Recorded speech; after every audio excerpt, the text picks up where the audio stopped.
Hello everyone, ఈరోజు అయితే మీకు ఇంకొక టాపిక్ తీసుకొచ్చానండి మీ ముందుకి. సో ఈ ఐటమ్స్ చెప్తాను చూడండి, మీకు ఎవరికన్నా యూజ్ అవుతాయేమో చూద్దురు. కానీ ఎందుకంటే వీటి గురించి తెలుసుకోవాలనుకునే వాళ్ళు చాలా మంది ఉంటారేమో.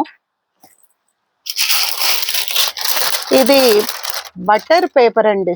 బటర్ పేపర్ అంటే నేను ఒకరోజు మెటీరియల్స్ ఇదంతా మొత్తం తెచ్చినప్పుడు వీటి గురించి చెప్తానని చెప్పాను, మీకు గుర్తుందండి?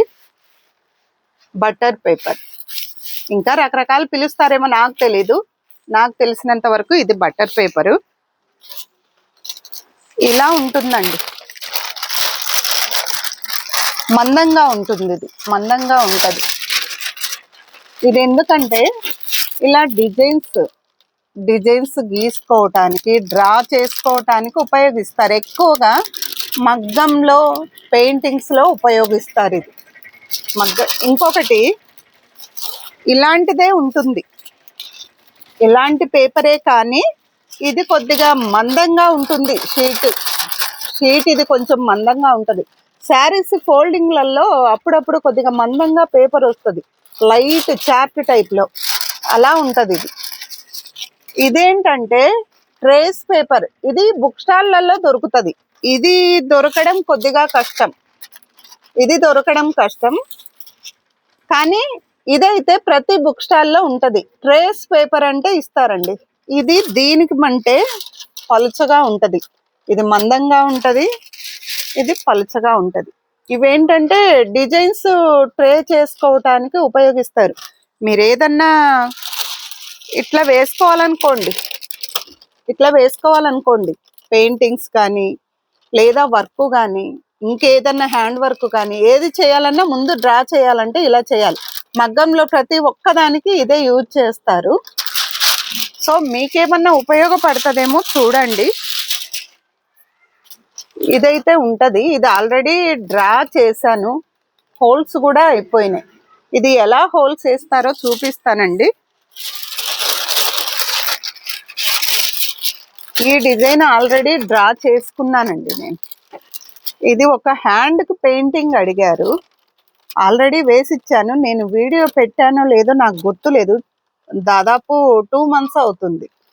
ఇది వేశాను. ఇది కార్బన్ వచ్చేసి బ్లాక్, బ్లూ ఎక్కువగా దొరుకుతుంది. ఇందులో వైట్, ఎల్లో కూడా ఉంటుంది. ఈ షేడ్స్ కూడా ఉంటాయి.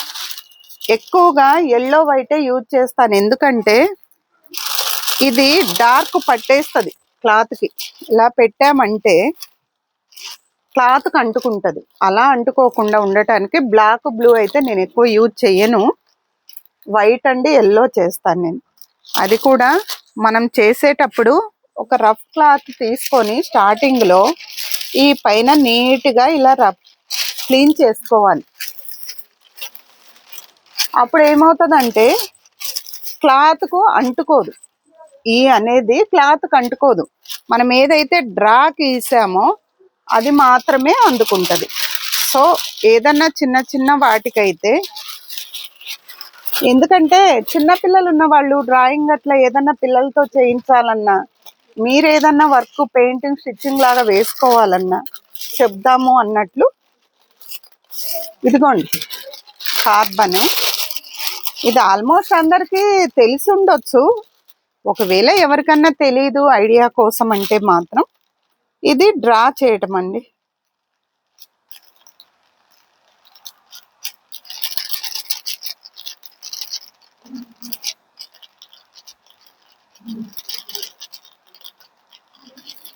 మరీ గట్టిగా గీసుకోకండి, అలా అని ఊరికగా గీసుకోకండి. కొంచెం మీకు గుర్తుగా ఉండేదానికి.